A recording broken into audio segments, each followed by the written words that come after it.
যখন মানুষের দেয়া ব্যথায় আপনি দিশেহারা হয়ে যান, তখন মনে রাখবেন যে আপনার একজন মালিক রয়েছে, যিনি আপনাকে কখনোই নিরাশ করবেন না।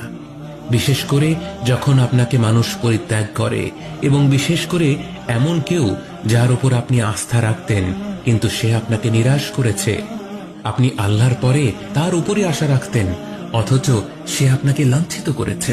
মনে রাখবেন যে আপনার একজন মালিক রয়েছেন, যিনি আপনার প্রতি আপনার নিজের নফসের থেকেও দয়াবান, যিনি আপনাকে ভালোবাসেন এবং ভালোবাসেন যে আপনি তার কাছেই আশ্রয়ের জন্য ছুটে যান আর তাকেই আপনার দোয়ায় ডাকেন।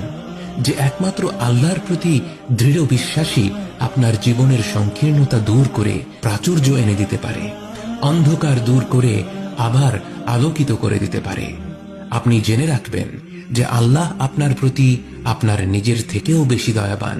একমাত্র এই বিশ্বাসটাই আপনার সকল দুশ্চিন্তা ও বিষণ্ণতা মুছে দেবে। কে আছে এমন যে আল্লাহর দরজায় দাঁড়িয়েছে কিন্তু আল্লাহ তাকে তাড়িয়ে দিয়েছে? তিনি তো সবচাইতে উদার, মহা দয়ালু, মায়ার সাগর।